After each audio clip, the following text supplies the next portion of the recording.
As you see, I was arrested on the 30th for an alleged warrant for not appearing in court. And what it is, I need to find the identity of the arresting officers. All right, okay. Can I take your surname, please? My second name is Austin, Austin. And your first name? Reginald, Reginald. And your date of birth, please? 18/4/1964. And you know you said you were arrested on the 30th. Do you mean the 30th of June, was it? What month is it now? It's July now. 22nd is July today. Yeah, last month, yeah. So 30th of June. Yeah. Okay, I'll just have a look.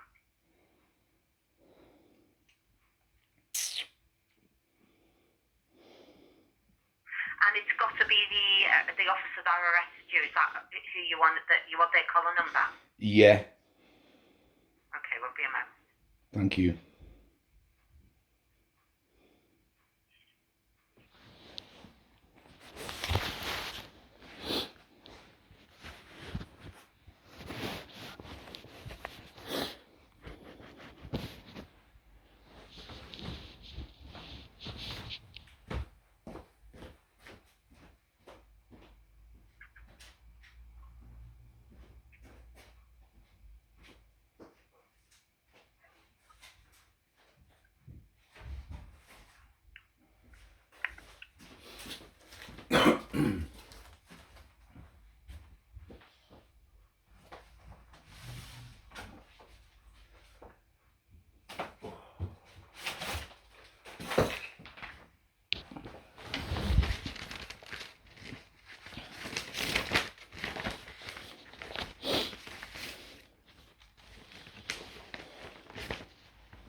Yeah, I've got the collar number. Do you want to make a note of it? Yeah, go on, I've got a pen. 8094. 8094. Yeah. What's his name, do you know? The surname is France. France. As in the country. France. Yeah. Right, thanks very much. It was just one arresting officer, was there? Yeah, that's all it says on it, yeah. Yeah. Do you know when I got arrested? Do you know if in the policy they're supposed to have all the cameras on, aren't they? Yeah, the cameras, yeah. Yeah, because I did request it on, but when he was searching me, I'd noticed he turned it off, and I was just asking, why would he do that? How do you know they turned it off and they weren't turning it on? Because there was no red light on. The red light wasn't on. Oh, right, okay. So you think they've turned it off for a reason? Yeah. Did they do anything, or did anything happen? Yeah, well, what happened, right, I got handcuffed. Yeah. When I got arrested, they put me in the car. And then they noticed there I was wearing a body cam, and I was recording everything. And I was recording everything on my phone as well. Which he took my phone out my hand and switched it off so I couldn't record, which that's tampering with evidence as far as I've understood. And what happened, right, when he noticed I had the camera on my body cam, he told me, he tried to turn it off, and he tried to take it off me, and I said, you can't take it off, it's on a body strap, and you've got handcuffs on me, so I'd have to take the handcuffs off. So he proceeded with taking the handcuffs off, took my coat off, took my body cam off. And while he done that, you see, he took me phone out my hand and he put it on top of the police car, and then took the handcuffs off, took the camera off, and then he went round to the boot of the car. He put me back in the car, opened the boot of the car, and he was going through my pockets of my coat, and he took my wallet out, and he put it on top of the car with my phone. See, and what happened? When he finished talking to the constables, he got in his car and drove away with my phone and my wallet still on top of the car, which fell off. Yeah. So when I got to the police station and he took me to the court, I appeared in court and I got dealt with. And when I got my property back afterwards outside the court, I noticed me in the court. I noticed my phone and my wallet weren't in my property. So I inquired where my phone and my wallet was, and the court said, well, that's all, we've been passed over. So I went to the Birkenhead police station next in Mortimer Street, is it? Yeah. And I asked the lady in there on the desk, she rang through to the arresting officer and asked where my phone and my wallet was. Well, he said that he didn't take my phone and wallet, doesn't know where they are. See, so... Oh, so car as he drove away? No, I was in the car. I couldn't see them on top of the car as he drove away, no. But I seen him putting them on top of the car. But I didn't see him take them off. Yeah. See, and what had happened, I didn't get my wallet back on my phone. And then anyway, when I got out to court and I reported in the police station, she phoned him and he said he hasn't seen my wallet on my phone. He never took it off me. Yeah. But since then, a couple of days later after I returned home, somebody phoned me and said, did you get your wallet back? And, I said, who's that? And he said, oh, I'm so-and-so. He told me his name. He said, I found your wallet near Wallasey tunnel, as you're coming out the tunnel. Yeah. If you go up to the first turn off, go to the roundabout. He said, your wallet was in the road. He said, I picked it up and I took your licence out and got your address off it, which I told him. He said, there's 7 Spindle Close. He said, yeah, that's right. And he described my house, the tree in the garden, the front door and everything. He said, yeah, there was a large amount of money in it as well. It must have been about 200 quid or so. I said, yeah, there was £180 in it. I said, but I never, see, the police said that they never took it when it's obvious that they did, and it fell off the top of the car in Wallasey when they took me through the tunnel.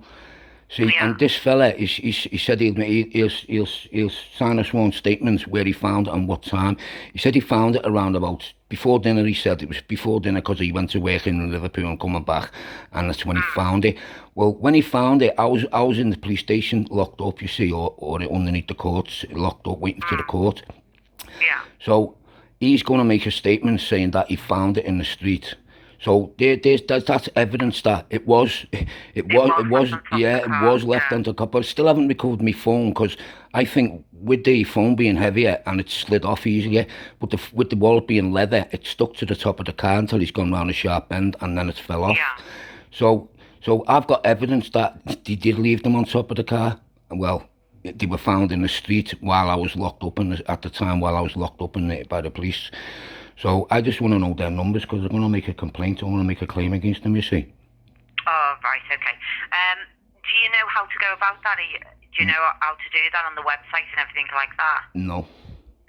Well, you go onto the Merseyside Police website and you can put what you've just told me. Yeah. But I'll give you the incident number as well, just so you can quote the reference number. Yeah. I'll just get that for you in a moment. Thanks, love. Okay, the number is 22000. 22000. Yeah, 451. 451. 268. 268. And that's the and incident that just number. refers to when you were arrested. Yeah, incident number. Right. Thanks, love.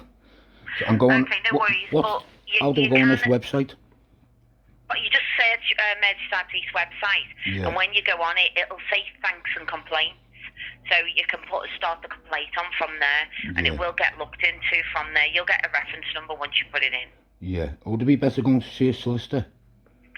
It's completely up to you. I mean, you're going to get... You need it looking into. Yeah, but because... If I was you, I'd put the complaint in, right? Put the information you've got. Yeah. Put the complaint in on the website. If you're not happy with your reply, they will look into it. If you're not happy with what comes out of it, maybe then go to a solicitor. Yeah, because I lost all my money. I got released. Yeah. I had no money on me or nothing. Me licence, me bank cards and everything was in my wallet, you see. Yeah. And they denied taking them off me, which there's evidence that he did. What you could do as well, you could put a complaint in saying that they turned the cameras off.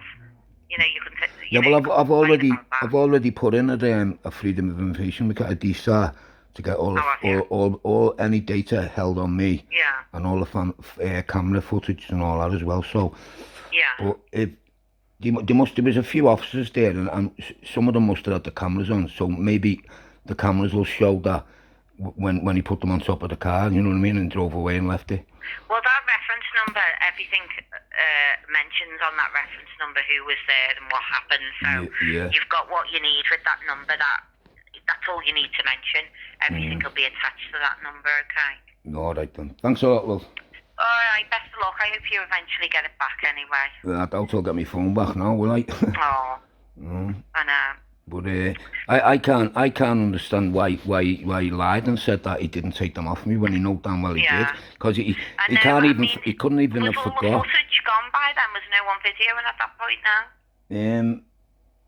What do you mean? Like by nobody? Like you or well, the police officer? I was videoing it on my camera, on my body worn camera, and on my phone. When he took your phone and your wallet off you, was that not caught on any video now? Well, I don't know. Unless his camera was on, it would have been caught on his camera. But when I looked, because when he took my camera and my phone off me, which I was recording everything as evidence, because see this alleged warrant, you see, it was a fake warrant and everything, because they said I never appeared in court when I did, and I went there with 2 witnesses and myself, and videoed the court hearing, and the prosecution and the magistrates getting up and leaving the court and without identifying themselves, because I put it to them that it wasn't a real court case. There was no case management file, and the administering my trust, which I've been studying law for 7 years, and I know how it works, and I know about the administration of the trust and all that. And when I put that to them in court, they just escort. They got the police and escorted me out the court. I recorded everything, and it was all on my phone, you see. So I needed all that evidence, because by taking that phone and losing that phone, that's tampering with evidence. Because acts and statutes, I don't know, you probably won't know this, but acts and statutes only carry the force of law by consent. Well, you know we're governed and policed by consent, don't you? Yeah. Did you ever give consent to be governed by legislation and policed by legislation? No. No. Do you know how they get the consent? How? And one of the 12 presumptions of law. See, there's a presumption of law that says a presumption can be held as true until rebutted with evidence of substance to prove otherwise, which I did do, because we're governed and policed by consent, and I know how to get the consent. Once you rebut that presumption, right, and take your consent away, which I've done, I sue all 651 MPs, to the Prime Minister and to the Queen. I sent affidavits, signed, unwitnessed and notarised, to every one of them. And I've got the paperwork to prove it, which was 3 years ago. So legislation doesn't apply to me, because I've took my consent away lawfully and legally. So, and the courts and the police just ignored my paperwork, even though I showed them it. And you can't just subrogate the law with acts and statutes just based on a presumption. And a presumption, what they're assuming, I've presumed, they can presume consent when I've took it away lawfully and legally through affidavit. So the police don't even understand the law. So how can you uphold the law if they don't even understand it? It's very confusing. I can't answer that for you, Reginald, unfortunately. Well, do you know in 1946, after the war, in the Nuremberg trials, and all the order followers, they all got executed, because they were the ones who committed the actions themselves, and ignorance of the law is no defence, as they were told, and they got executed. But the ones who gave the orders, they didn't sign none of these orders, right? So none of them were liable. So they got away with it scot-free and moved to America and to Britain and to France, and they carried on with the agenda. And that's what's going now, you see, because we've been infiltrated by communism and Nazism in this country. And presumptions can be rebutted, and once you rebut a presumption of consent, the consent doesn't stand no more. And why is the law and the public services ignoring lawful and legal policy? I couldn't answer that. No, nobody can. Nobody can. And I'm not going to get into that. No. Okay. Nobody's. Well, you are the people, right? So the public pay to protect us against what's happening to me.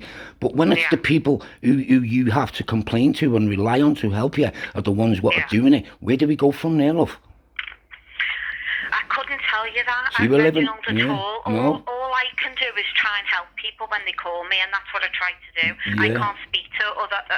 But you can understand how frustrated I feel when the people who are there supposed to be helping and upholding the law are the ones what are telling lies and causing me harm, loss, and injury. You know what I mean? Yeah. It's not right. We're living in a proper dictatorship. We're governed by consent, and the police don't even understand. If you say I don't consent. Reginald, I can't give my opinion on anything like that. No, okay, I'm just here to help. I'm not asking your opinion, love. I'm just trying to educate you. I know you're frustrated. I know you sound frustrated. Yeah. Okay. I'm going to go now, all right? Okay, yeah, I get this a lot, love. No one wants to listen to the law, and you put the phone down me like you're going to do now. It's terrible, you know. The system is all wrong. It's all gonna collapse soon, you know, because too many people are waking up to what's going on. We don't live in a dictatorship. We live in a democracy and a free country, and no man can be forced to do anything against his will, and that includes consent to legislation and policy. Do you know that? That's why we're governed by consent. But you know, when you say you don't consent and they ignore you and ignoring you, what can you do about that when it's the people what are supposed to protect you who are doing it to you?